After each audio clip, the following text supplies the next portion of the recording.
जय हिंद friends, welcome back to my channel. I hope you all are doing well and safe. जैसा कि आप जानते हैं कि हमारे इस चैनल पे मैकेनिकल इंजीनियरिंग के साथ साथ QMS डॉक्यूमेंटेशन, IATF का नॉलेज शेयर किया जाता है, ऑटोमोबाइल अपडेट्स का नॉलेज दिया जाता है। आज का जो टॉपिक है वो भी मैन्युफैक्चरिंग प्रोसेस में है। जैसा कि आपने देखा कि हमने machining process, sheet metal process, moulding process as well as measuring instruments का नॉलेज देख लिया हमने। आज का जो टॉपिक है सरफेस ट्रीटमेंट के अंतर्गत किस किस टाइप के मैन्युफैक्चरिंग प्रोसेस आते हैं वो हम देखेंगे। तो सरफेस ट्रीटमेंट में हमारा powder coating, plating process, phosphating process, electroplating process, इसके अलावा बहुत सारे प्रोसेस आते हैं। मेन जो हमारा ऑटोमोबाइल्स में यूज होता है प्लेटिंग, फॉस्फेटिंग, पाउडर कोटिंग, हम इसको एक एग्जांपल के तौर पे हम देखेंगे कि ये कैसे प्रोसेस होता है। ओके, इसके प्रोसेस पैरामीटर्स क्या क्या होते हैं और इसका यूज कहाँ कहाँ होता है। आज का हमारा टॉपिक है पाउडर कोटिंग। इसके बाद हम जाएंगे QMS डॉक्यूमेंटेशन पे और प्रॉब्लम सॉल्विंग एक्टिविटी पे। Okay, without wasting the time चलते हैं स्क्रीन पे। फ्रेंड्स, मैं जैसा कि आपको स्क्रीन पे लेके आ गया, तो again welcome back to my channel. My channel name is mechanical engineering knowledge. Powder coating is a type of coating that is applied as a free flowing dry powder on a metal then cure under a specified heat. Okay, in powder coating process, powder being spraying on metal surface in as electrostatically way. Okay, उस पर spray किया जाता है discharge के रूप में, और फिर उसके बाद उसको क्यूर किया जाता है इन स्पेसिफाइड टेम्परेचर और क्यूर टाइम डिफ़र हो सकता है as per material, as per requirement of powder coating. Okay, and one more definition of powder coating: in essential powder coating create a physical barrier between the metal and environmental effect और atmosphere. ये एक barrier का काम करता है जिससे कि हमारा डायरेक्ट जो इन्वायरमेंट का इफ़ेक्ट्स हैं, जो साइड इफ़ेक्ट्स हैं, वो मेटल को डिस्ट्रॉय होने से, मेटल को अफेक्ट करने से बचाता है। Okay, next, benefit of powder coating. Benefit क्या क्या हैं? पाउडर कोटिंग अगर किसी मेटल सरफेस करते हैं तो उसके बेनिफिट्स क्या क्या हैं? It will be highly resistant to wear and tear. No matter what is used for, the coating is resistant to chipping, fading, scratching and wearing. Okay, this durability make it well suited for metal parts that come into contact with sunlight and other environmental factors. समझिए, ये एक layer बनाता है जिससे कि environmental effects उस पर नहीं आता है, और ये वियर एंड टीयर्स में भी इम्प्रूव करता है। उसके अलावा और भी इसके बेनिफिट्स हैं। ओके, नेक्स्ट, स्कोप क्या क्या है, किस किस फील्ड में हम पाउडर कोटिंग का यूज़ करते हैं। पाउडर कोटिंग स्कोप का हमारा देख सकते हैं आप यहाँ पे। Powder coating generally use for coating of metal such electrical sheet metal boxes like main switches, change overs, panel. Okay, automobiles parts आप अच्छी तरह जानते हैं, automobiles, two wheeler, four wheelers में इसका बहुत स्कोप है। फिर बाइसिकल पार्ट्स में इसका जितने भी बॉडी पार्ट्स हैं सारे पाउडर कोटेड होते हैं। ओके, एंड एल्युमिनियम एक्सट्रूडेड में भी यूज किया जाता है। नाउ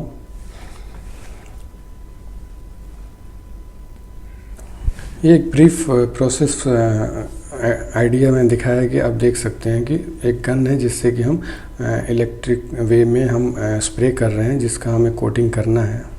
और फिर ये पार्ट है। ओके, पार्ट आपका पॉजिटिव वे में रहेगा और जो स्प्रे करेंगे वो नेगेटिव चार्ज होंगे। Okay, this is a gun and this is negative charge powder. जो पाउडर कोट करना है हमें वो नेगेटिव फॉर्म में होगा और ये स्प्रे करेंगे, और ये हमारा पार्ट्स है और इसको हम पॉजिटिवली कनेक्ट करते हैं जो कि अपना एब्जॉर्ब करेगा। ओके, ये गन से भी होता है और इसके लेटेस्ट टेक्नोलॉजी भी आ गई है, ऑटोमेटिक पाउडर कोटिंग प्रोसेसेस होते हैं।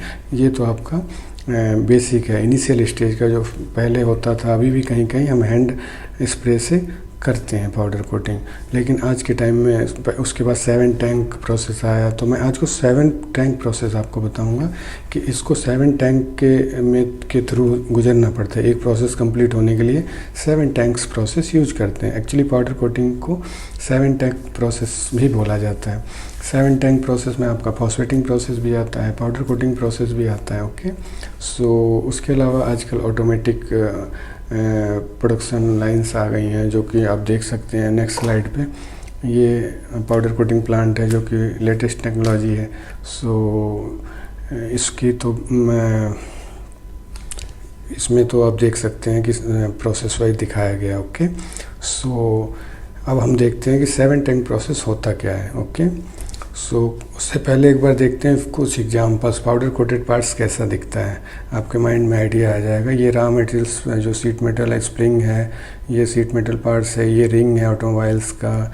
इस पे पाउडर कोटिंग के बाद इसका सरफेस क्लीन कितना स्मूथ दिख रहा है, ये पाउडर कोटिंग करता हुआ पर्सन है। ओके, सो पाउडर कोटिंग का आपका माइंड में आ गया पाउडर कोटिंग होता क्या है, उसका यूज कहाँ कहाँ करते हैं और कैसे किस प्रकार से करते हैं। तो अब नेक्स्ट प्रोसेस फ्लो देखते हैं। प्रोसेस फ्लो क्या होता है, तो जैसा कि मैंने आपसे बताया कि 7 टैंक प्रोसेस के नाम से बोला जाता है। फर्स्ट होता है degreasing, waterising, derusting, DM waterise, surface activation, phosphating and passivation. तो 7 स्टेप में ये कंप्लीट होता है और हमारा फिनिश पार्ट जाके हमें एंड ऑफ द 7 टैंक मिलता है। सो 1 बाय 1 देखते हैं ये क्या होता है।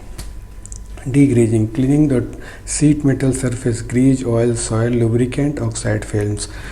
ये जो हमारा जॉब है उसके ऊपर से ग्रीज, ऑयलिंग पार्टिकल्स रिमूव करने के लिए हम डीग्रेजिंग प्रोसेस का यूज करते हैं। इसके लिए हम केमिकल यूज करते हैं, जिसके लिए हम एल्काइल केमिकल यूज करते हैं, जिससे कि जो कि एंटी डिग्रेजिंग का काम करता है, ऑयल को रिमूव करता है। ओके, और जो टेम्परेचर हमारा होगा अप्रोक्सीमेट 60 डिग्री सेल्सियस हम रखते हैं। ओके, और जो मैंने यहाँ पे आपको दिखा भी दिया है कि जो कि हमारा टाइमिंग होगा, डिग्रीजिंग का टाइम वो होगा, वो आपका 10 to 15 मिनट होगा। ओके, सो फर्स्ट टैंक हमारा होगा डिग्रेजिंग का, और सेकंड जो होगा वाटर क्लीनिंग हम बोलते हैं। वाटर क्लीनिंग में हम जो फर्स्ट स्टेज में हमने फर्स्ट टैंक में किया, उसका जो डस्ट पार्टिकल निकालने के लिए हम वाटर क्लीनिंग यूज करते हैं। ये भी रूम टेम्परेचर पे होता है और 5 to 10 मिनट हम यूज कर सकते हैं।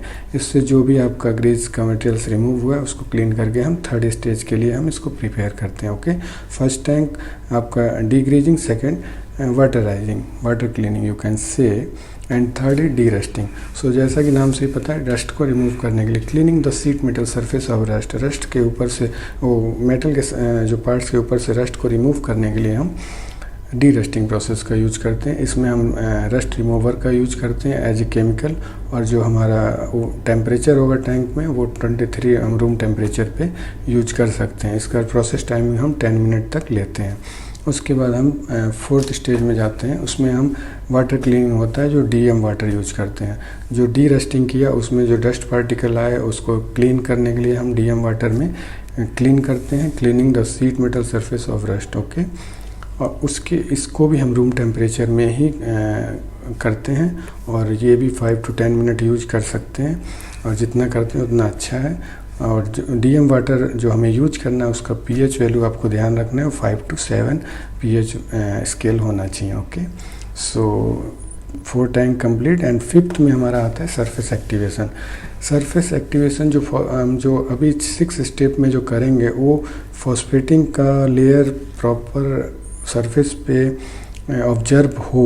ओके, इसके लिए हम ये 5th स्टेप करते हैं जो कि सरफेस एक्टिवेशन है। Okay, so surface activation for phosphating layer, इसमें केमिकल के रूप में हम एक्टिवेटर यूज करते हैं, और जो टेम्परेचर होगा हमारा वो रूम टेम्परेचर होगा, और जो टाइम होगा 5 to 10 मिनट होगा। ओके, सो ये हम 6 स्टेप जब हम लेयर का स्प्रे कर रहे हैं उसके पहले हम उसकी जो जॉब का हमारा सरफेस है उसको ज़्यादा अट्रैक्ट बनाने के लिए, ताकि वो लेयर को ज़्यादा से ज़्यादा ऑब्जर्व कर सके और जो हमारा सरफेस लेयर है वो स्ट्रॉन्ग हो सके, उसके लिए हम सरफेस एक्टिवेशन का काम करते हैं, जो कि 5th टैंक में होता है। ओके, 6th टैंक जो होता है फॉस्फेटिंग, इस पर हम उस पर फुहार करते हैं जिंक और आयरन की। ओके, जिंक और आयरन का हम स्प्रे करते हैं। इसमें हमारा टेम्परेचर होना चाहिए 40 degree Celsius +- 10 degree Celsius. Okay, जो ओवन का जो टैंक का टेम्परेचर होगा जिसमें हम स्प्रे करेंगे, इसमें क्योर होगा। ओके,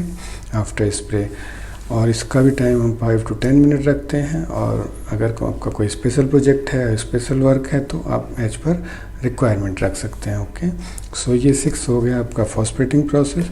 और फिर उसके बाद जब हमारा फॉस्फेटिंग स्प्रे किया 10 मिनट में हमारा ओवन में क्योर हो गया, उसके बाद हम फिर से DM वाटर में क्लीनिंग करेंगे, और जो कि हमारा रूम टेम्परेचर पे होगा 23 डिग्री सेल्सियस पे, उसको भी हम टाइमिंग देंगे 5 to 7 minute. Okay, so I hope आप लोग को ये आज का टॉपिक अच्छा आया होगा और समझ में आया होगा। अगर अच्छा लगा तो लाइक करें, सब्सक्राइब करें और अपने से दोस्तों के साथ शेयर करें ताकि वो भी बेनिफिट्स पाएँ। सो ये मैन्युफैक्चरिंग प्रोसेस फिनिश होने के बाद हम QMS डॉक्यूमेंटेशन पे जाएंगे, फिर उसके बाद IATF पे जाएंगे और कोर टूल्स पे जाएंगे। धीरे धीरे हम स्टेप पे जाएंगे। ये ऊपर का जो QMS है, प्रॉब्लम सॉल्विंग एक्टिविटीज़ है, उसको जानने से पहले हमें बेसिक चीज़ें क्लियर होनी चाहिए, इसलिए मैं पूरा स्टार्टिंग से कवर करके चल रहा हूँ। तो आपको अगर बिफोर के शीट मेटल मशीनिंग प्रोसेस और मेजरिंग इंस्ट्रूमेंट का देखना है तो मैं लिंक डिस्क्रिप्शन में डाल दूँगा, आप देख के समझ सकते हैं और फिर अपने दोस्तों के साथ शेयर करें। और thank you, take care, be safe, bye bye.